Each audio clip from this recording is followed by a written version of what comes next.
A fala de Jesus, portanto, na casa de meu Pai há muitas moradas. Eu estou vendo aqui as moradas de Deus na minha frente.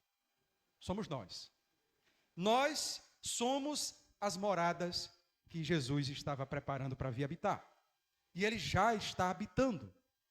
Habitando em todo aquele que é discípulo genuíno de Jesus. O Espírito Santo está habitando nele.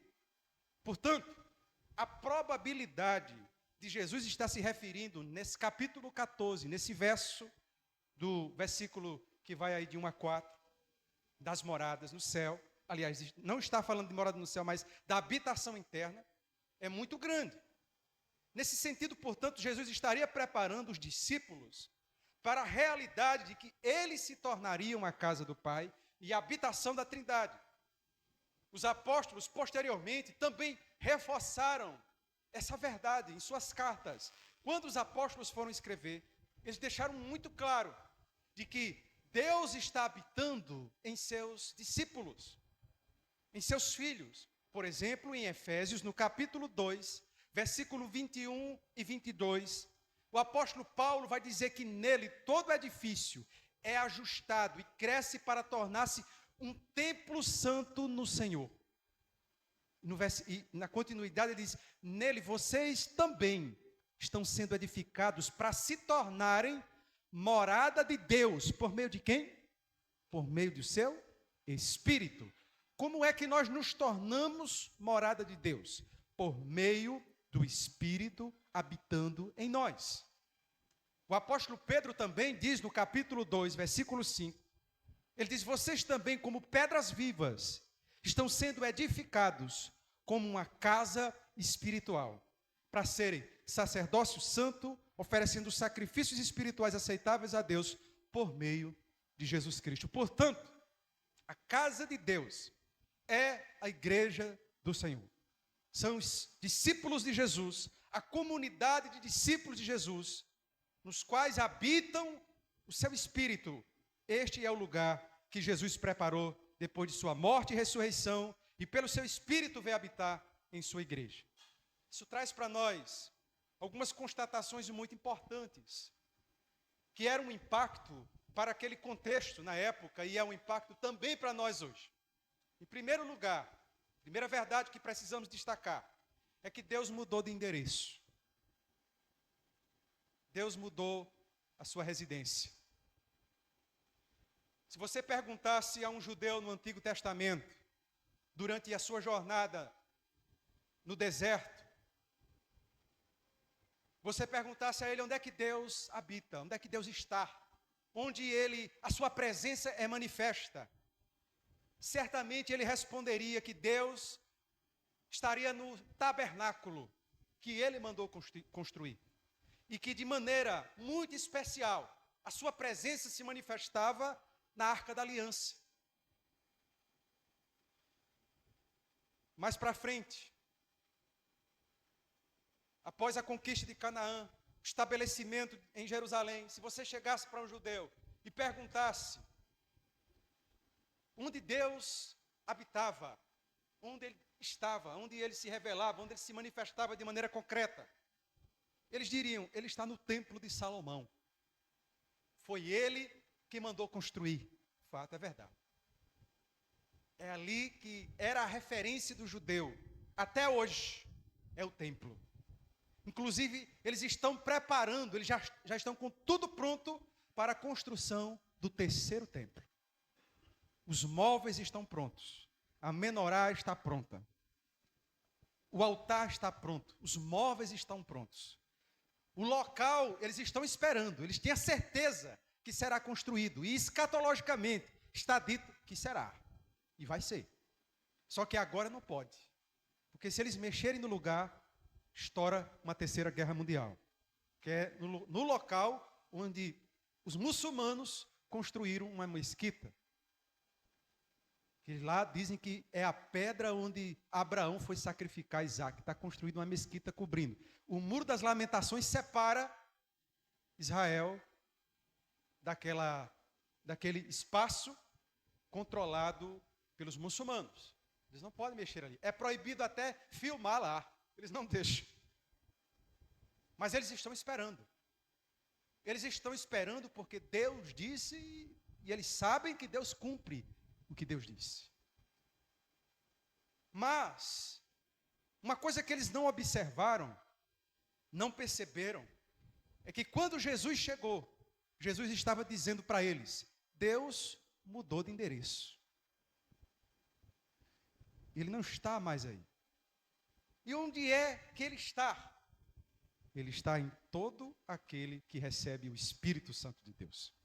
O templo de Deus não é mais esse templo construído de pedra, de grandes pedras, de concreto. Os discípulos olharam para a construção que Herodes fez e disse: com grandes pedras, não é, Senhor? É bonito, não é? E era mesmo. O templo é magnífico, esplendoroso. E Jesus, que tinha aquela mania de jogar, parece que, água fria na fervura, especialmente se a fervura fosse de coisas sem futuro, Jesus diz: não ficarão pedras sobre pedra que não seja derrubada. Evidentemente que ele não está falando de algo que fosse espiritual, porque isso não se destrói. Mas ele estava falando que essa modalidade, que esse entendimento, que essa construção teológica estaria ruindo, e que uma nova estava se estabelecendo, que eles precisariam compreender que Deus mudou de endereço. E isso, irmãos, traz para nós uma compreensão muito importante. Deus não está mais em templos feitos por mãos de homens. Deus não está confinado a objetos, tampouco a geografias estáticas. Deus está em pessoas. Deus está em seres humanos. Em Cristo, a presença de Deus caminha na direção da interioridade humana. E aqui eu lembro de uma poesia de Agostinho, muito conhecida, um trecho de uma poesia em que ele dizia assim: tarde te amei, ó beleza, tão antiga e tão nova. Tarde demais eu te amei, eis que habitavas dentro de mim e eu te procurava fora. Essa é a tragédia de muita gente. Eles estão buscando Deus fora e Deus quer habitar dentro de nós. Deus não está, portanto, sequestrado, confinado a objetos, a coisas, a espaços geográficos estáticos. Ele está em pessoas. Eu lembro quando o irmão Tony, ele estava para sair do catolicismo romano. E vocês sabem que no catolicismo romano, sem querer ofender, mas existe essa crença lá, a crença de que aquele ostensório que tem lá uma hóstia, com aquele sol brilhante de ouro, Jesus está presente ali. E quando ele estava compreendendo a respeito das doutrinas bíblicas, entendendo o equívoco do catolicismo romano, ele disse que tinha uma coisa que só Deus poderia convencê-lo. Deus teria que falar de maneira muito direta e muito pessoal com ele, que era a presença no sacrário, porque ele respeitava muito aquilo. E ele disse que estava dentro da igreja lá tocando, ele tocava, e ele pedindo a Deus discernimento, ele estava incomodado com tudo que estava acontecendo, ele via que aquela liturgia, a direção para a qual aquilo se direcionava, estava totalmente desconforme com aquilo que a Escritura revelava, mas ele precisava do discernimento a respeito do chamado sacrário. Até que ele disse que uma criança, de pé no chão, um garoto, que parece que ficava ali na praça da igreja, ali em Parnamirim, criança de rua, entrou de igreja dentro. E foi lá, passou por todo mundo, chegou até ele, disse assim: a paz do Senhor, olhando nos olhos dele. Aí ele, Deus está em pessoas. Não é nisso, Ele está em pessoas. O Senhor veio e falou comigo agora. É isso que ele está dizendo para mim. O Senhor veio e falou comigo agora. Isso é muito importante, porque as pessoas tentam dominar e manipular pela via da suposta ou do suposto controle divino, de que eles têm a perícia e o controle divino. Eu lembro que uma vez, o irmão Jesus me chamou para fazer uma visita a uma senhora que morava próximo ao posto de sorte, uma senhora muito enferma, muito doente. Uma pessoa muito gentil, a gente foi, visitou, e parece que ele conversava muito sobre o Evangelho, ela era um pouco entusiasmada. E a gente foi, oramos com ela, vamos cuidar, vamos ensinar, falando do Evangelho para ela. E ela ouviu um certo alguém pela televisão dizendo: Deus está aqui. Aqui a mão dele funciona. Aqui tem milagres. E apresentava lá provas irrefutáveis, né, do ponto de vista do olho, a propaganda, o marketing era forte. Essa senhora que nem podia se movimentar a longa distância de carro, porque o corpo dela era muito sofrido por uma enfermidade. Ela saiu de Jucurutu e foi bater em São Paulo. Já estou dizendo o local do santo. Atrás desse Deus, em que a propaganda daquele religioso dizia que estava lá. O que é que essa mulher não está entendendo? Que muitas vezes as pessoas não compreendem, não discernem. É de que Deus não está habitado em geografias, Ele não está controlado pela perícia humana, Ele está em pessoas. Ele está aqui. Porque tem pessoas dele aqui, Ele está aqui. Ele está aqui. O endereço dele está aqui. Ele não está em objetos. Leve essa fraldinha ungida, esse óleo abençoado lá, ou essa água do Rio Jordão, beba ela, aí você vai ter uma diarreia. Mas não era uma água ungida de Jesus. Os caras pegam as garrafinhas, enchem d'água e vendem e ficam milionários. Por causa da ilusão, da fantasia, da infantilidade, da carnalidade, da mentalidade pequena, de não entender que Deus não está querendo habitar fora, Ele quer habitar dentro de você. A segunda lição que a gente aprende é que Ele alterou o sagrado. Ele alterou o sagrado. O templo era tido como o espaço sagrado, e era. Havia protocolos muito rígidos para entrar no templo.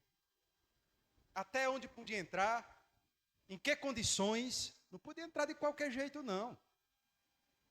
Em que estado a pessoa poderia entrar? A Bíblia diz que os filhos de Arão foram fulminados diante de Deus, porque foram oferecer diante do sagrado um fogo que Deus considerou um fogo estranho. Não podia se aproximar do sagrado de qualquer maneira, de qualquer jeito.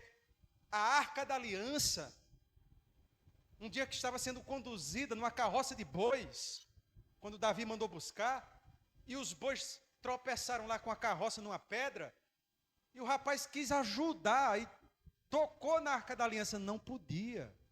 Tinha protocolos, tinha normas. Quem podia pegar, um modo como podia pegar, não podia pegar de todo jeito, ele foi botar a mão, com boas intenções do coração, para segurar, para a bichinha não cair. Ele morreu. Porque o lugar onde Deus está habitando, meus irmãos, é sagrado. Você está entendendo? Você está entendendo que o seu irmão, ele é sagrado? A gente não pode tratar o irmão de qualquer jeito. Aí você diz, não, mas isso no Antigo Testamento, assim, no Novo não tem problema não. Irmão fulano, irmão Beltrano, isso é outra coisa. Aí Paulo vai dizer na primeira carta aos Coríntios, no capítulo 3, Depois você pode ler os versículos anteriores e posteriores, mas eu vou dizer só o versículo 17. Ele diz: se alguém destruir o santuário de Deus, ele está se referindo à comunidade, porque estava vendo lá um quebra-quebra, uma divisão. Ele diz: se alguém destruir o santuário de Deus, Deus o destruirá. Aí ele vai explicar: pois o santuário de Deus, que são quem?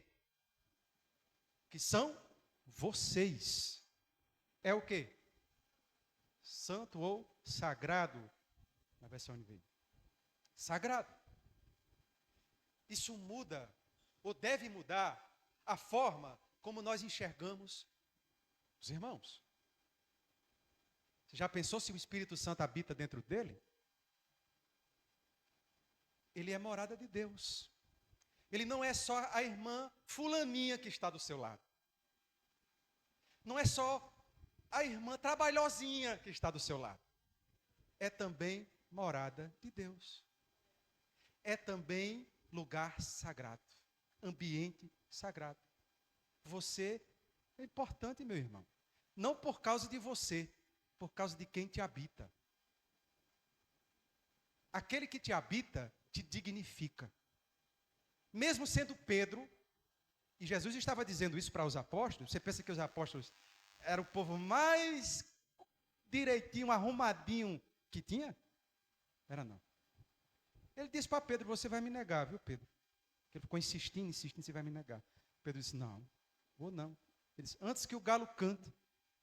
Aí tem um que diz, antes de cantar 3, o outro evangelista diz: antes que o galo cante 3 vezes, você me negarás 3 vezes. Né? Enfim, ele negou 3 vezes. E o galo cantou. E ele negou Jesus. E tem mais.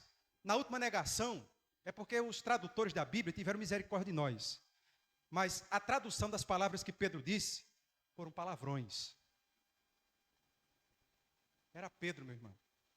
Era um Pedro que estava ainda numa pedra bruta.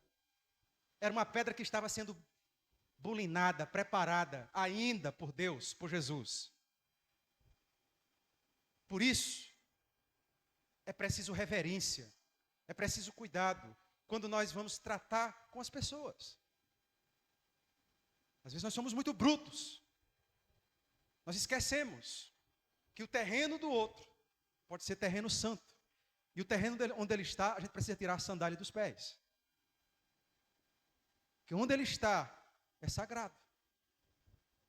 Isso muda a maneira como nós vamos corrigir as pessoas. A gente precisa corrigir? Claro que precisamos. A gente precisa tratar? Sim, precisamos. Mas precisamos fazer isso com muito respeito, muito cuidado, muita reverência. Por quê? Porque nós estamos tratando com coisas sagradas. Pessoas são coisas sagradas. Não é o ventilador, não é a caixa de som, não é o teclado. É esse irmão, essa irmã que está aí do seu lado. Sagrado. Se ele tiver o Espírito, se não tiver, não é. Mas a gente não sabe. Mas se tiver o Espírito Santo dentro, meu irmão, é preciso cuidado. Preciso reverência. Lidar com a fragilidade, com os tropeços. Até com o ambiente emocional. Existem igrejas que elas se comportam como se fosse uma empresa. Elas funcionam e funcionam muito bem. Elas são lotadas. A maneira como elas gerenciam seu funcionamento parecem de executivos. Dá certo. E da forma como eles se conduzem fora, liderando comércio, empresas, é a maneira como muitas vezes também eles procedem no templo, no espaço geográfico onde o templo do Senhor, a casa de Deus, que são as pessoas, estão residindo, estão convivendo. Eu já vi um pregador famoso, requisitado em todo o Brasil, de uma determinada instituição, por aí afora, o santo pregando muito santo, e o rapazinho lá no teclado, tocando, acompanhando. Aí estava dando errado alguma coisa. Não sei se era o som. Eu sei que ele olhou assim, com o microfone, todo mundo olhando para ele, ele deu um rela nesse irmão, humilhou, esse irmão. Aí, para se justificar, porque ele chamou a atenção das pessoas, ele disse, não, a gente tem que repreender mesmo, porque o Satanás pode usar o sonoplasta para atrapalhar a palavra de Deus. Sagrado é ele, é o que ele está dizendo. E não o irmãozinho fraquinho que tropeça. Só que sagrado somos todos nós. Destruir os nossos irmãos é tocar no sagrado, meu irmão. Quando você for falar, lembre primeiro, e se esse irmão tiver o Espírito Santo? Preciso ter cuidado, porque eu posso estar mexendo no templo de Deus. Eu posso estar profanando o templo de Deus.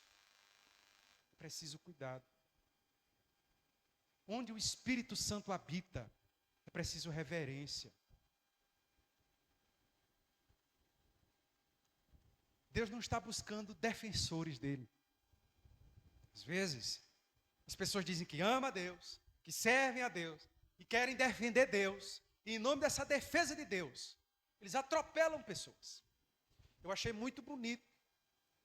Me deu grande esperança que um famoso pregador, aí renomado no Brasil, conhecido por sua pregação muito contundente, ele pediu licença para não exercer mais o seu ministério pastoral. E a razão que ele justificou, ele disse que foi porque a dureza com a qual ele empregava nas suas mensagens, nas suas pregações, também transferia na relação com a família, com os irmãos, e ele estava ferindo e machucando muita gente, inclusive os irmãos.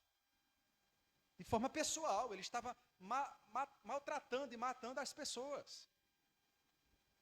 E ele se licenciou do ministério. Eu achei isso fantástico. Normalmente, quando os pastores se afastam da igreja é porque adulterou. Mas nesse caso, ele cessou a atuação dele em rede social, e os crentes tudo, venha pastor fulano de tal, porque isso é o sistema que está contra o Senhor, isso são os religiosos. Não, deixa o irmãozinho sofrer e se arrepender, não atrapalhe o arrependimento do irmão. Porque nós temos essa mania de endeusar pessoas. E se ele é aplaudido, se ele é reconhecido nacionalmente e mundialmente, nós já achamos que ele não peca. Parece que ele é sagrado. O que ele diz, o que ele fala é sagrado. Ele, de fato, ele é sagrado, se ele tiver o Espírito Santo. Mas não é só ele. Os outros também são sagrados.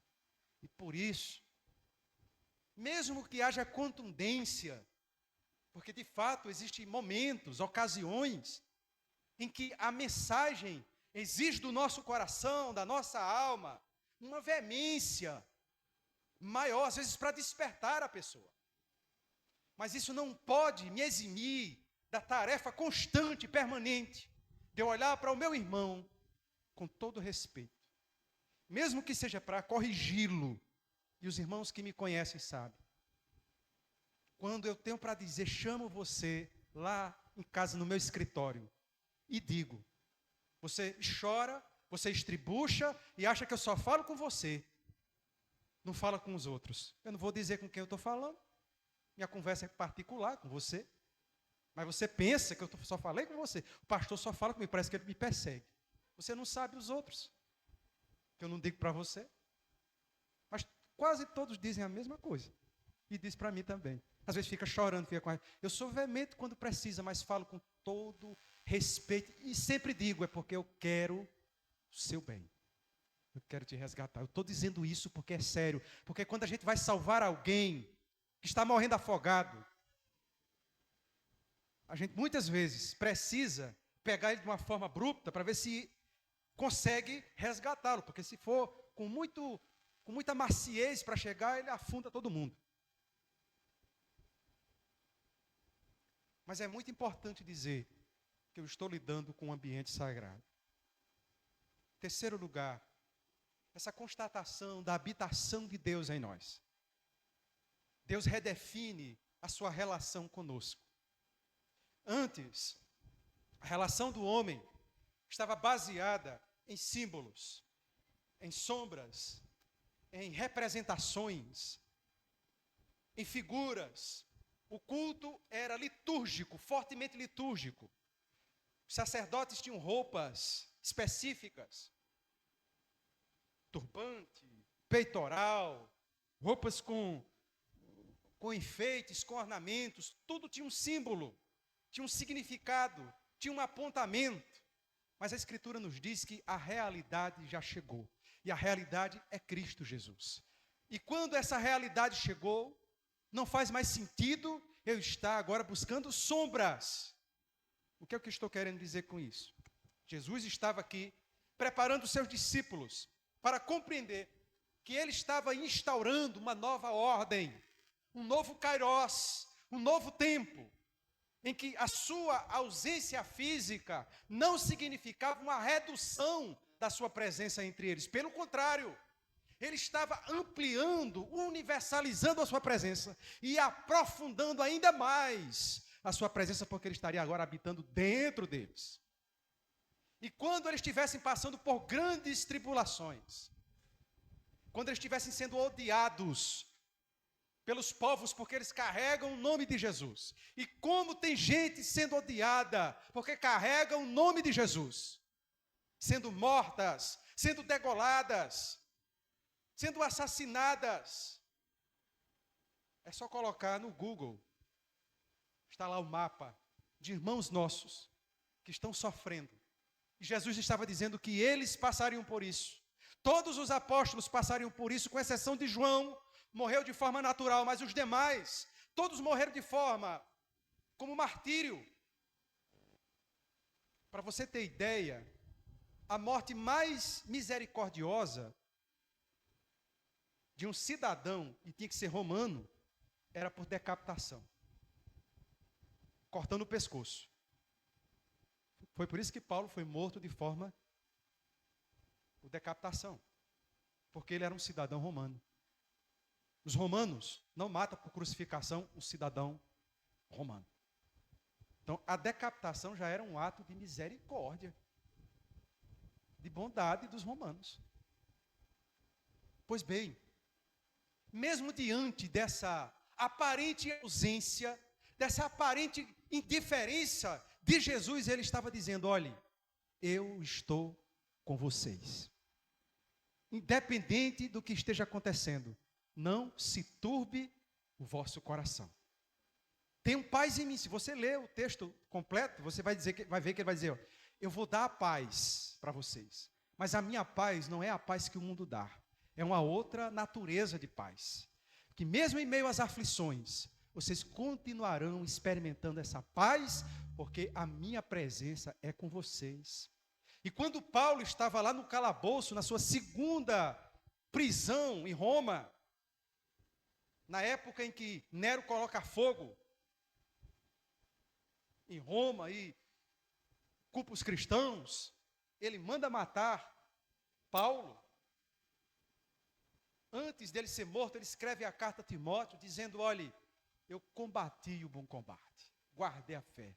Desde agora, a coroa está preparada para todos aqueles que, não somente a mim, que amam a sua vinda, não somente a mim, mas a todos quanto amam a sua vida.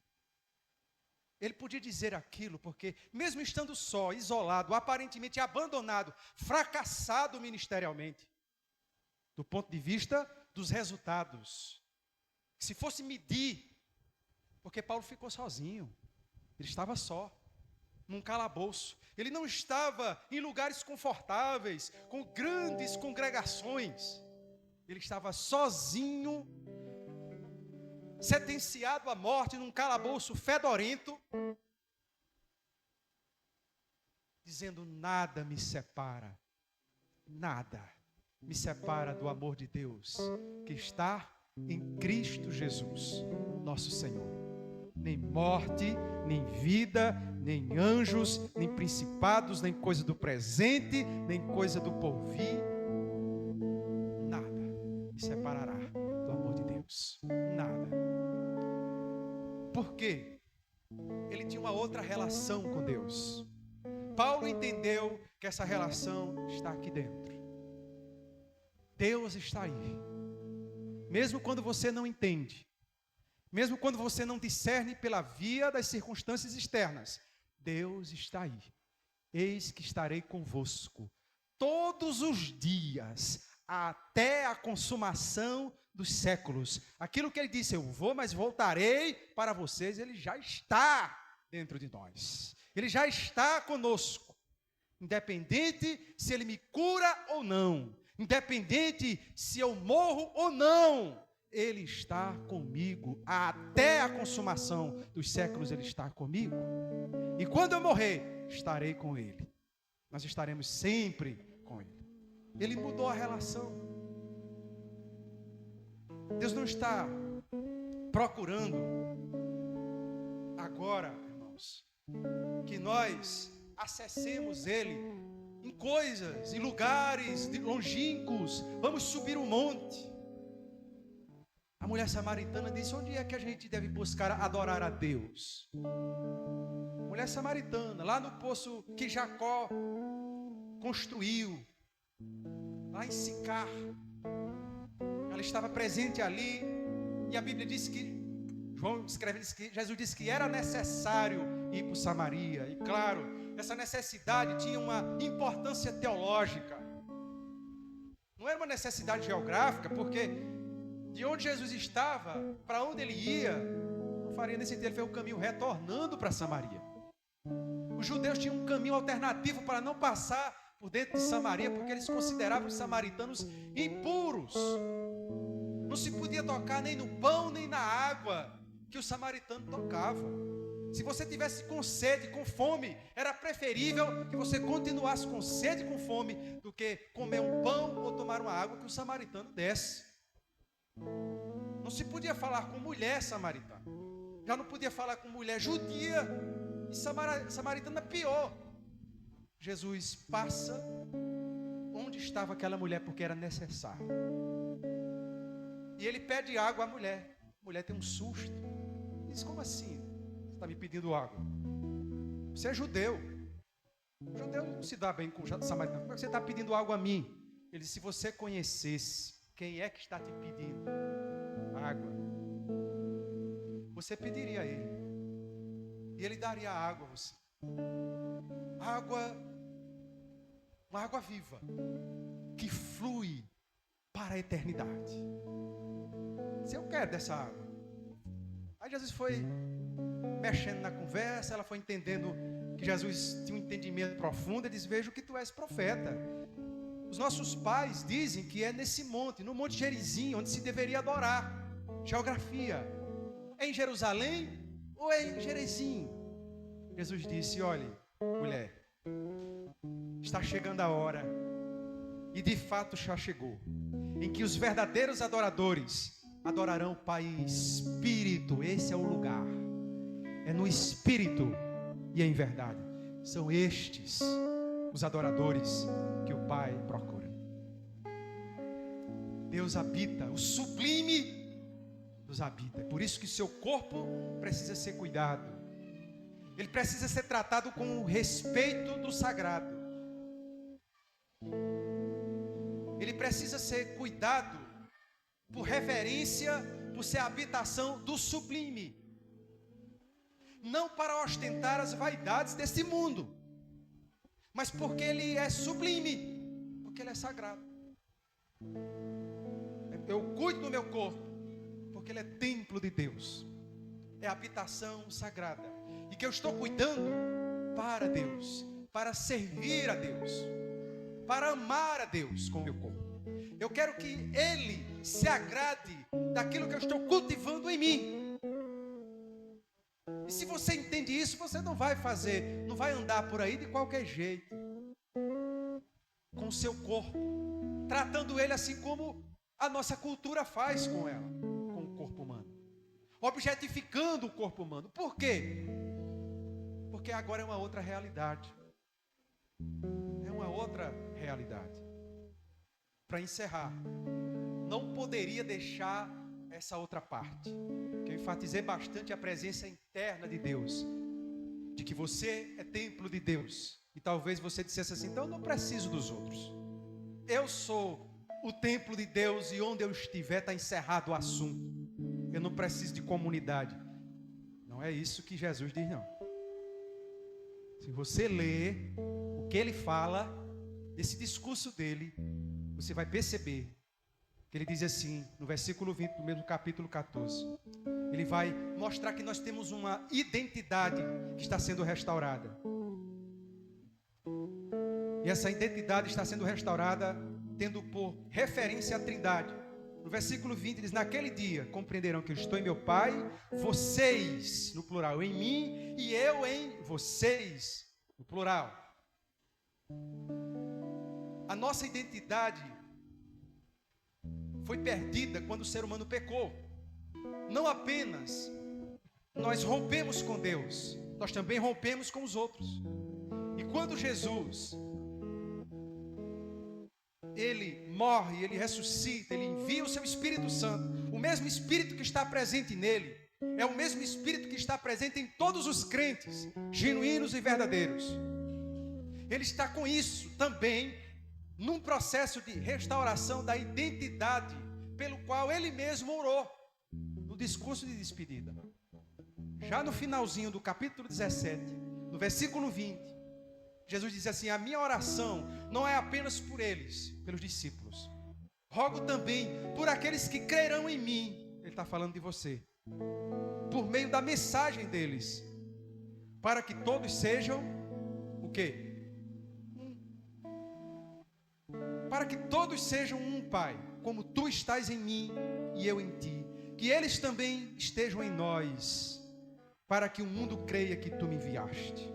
Dê-lhes a glória que me deste, para que eles sejam um. Mais uma vez ele repete: assim como nós somos um, eu neles, tu em mim, que eles sejam levados à plena unidade, para que o mundo saiba que tu me enviaste e amaste como igualmente me amaste.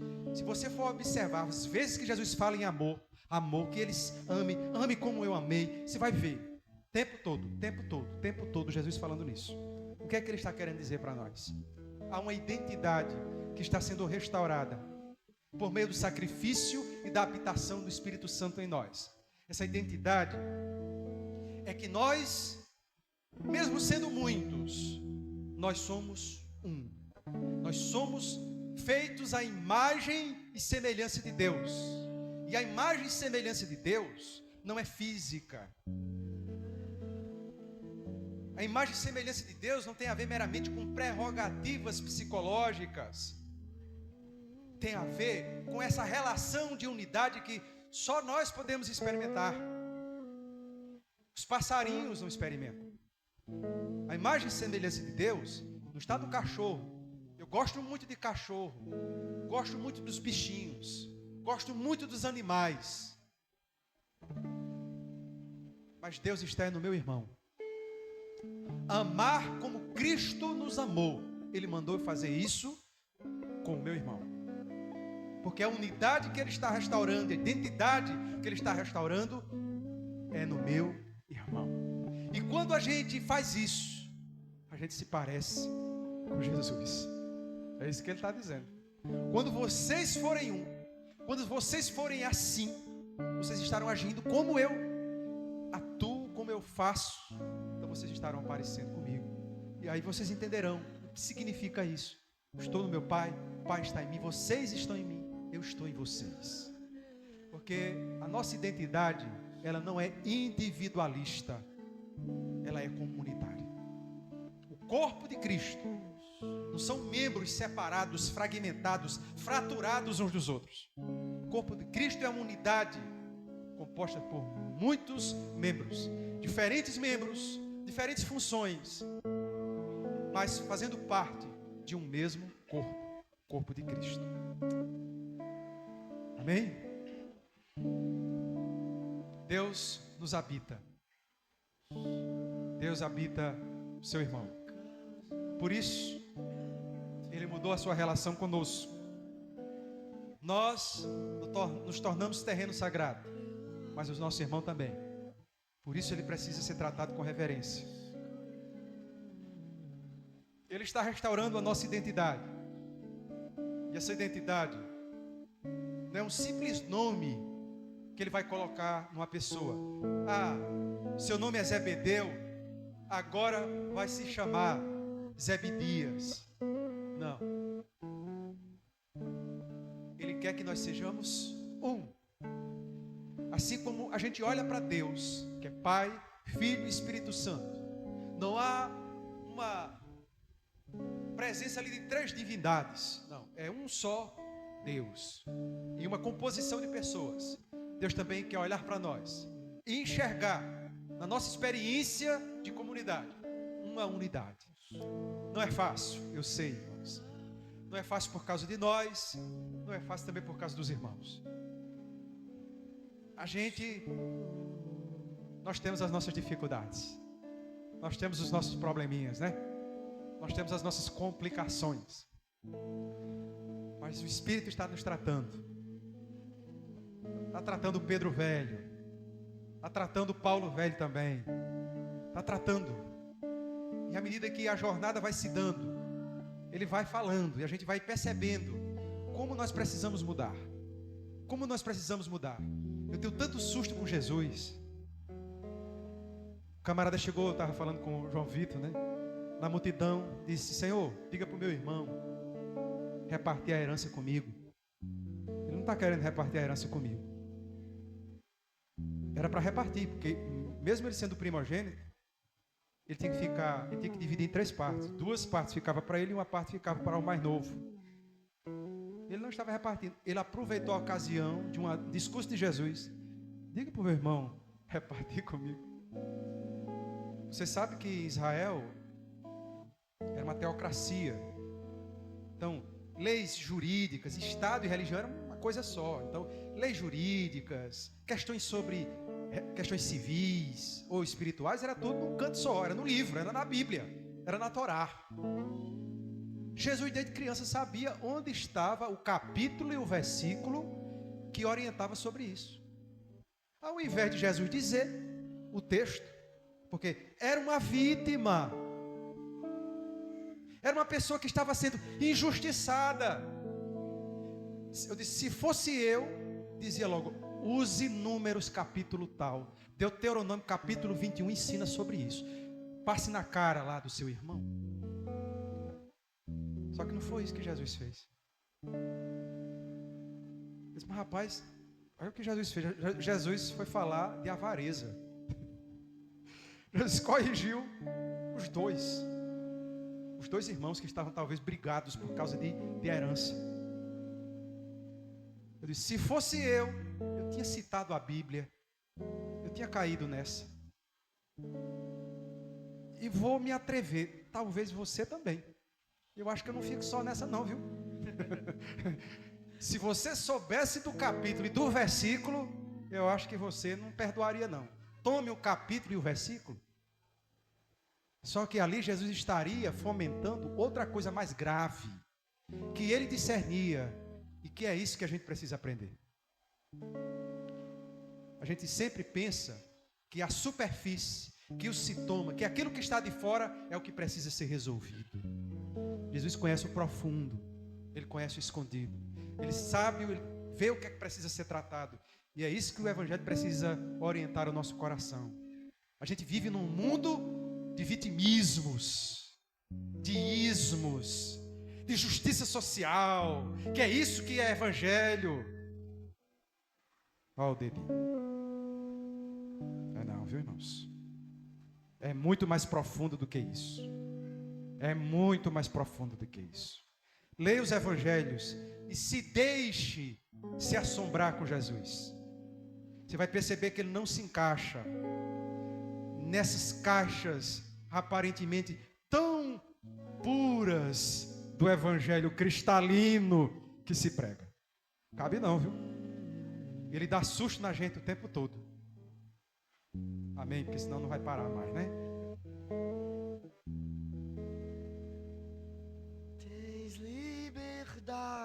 Aqui, Espírito de Deus, Espírito de Deus,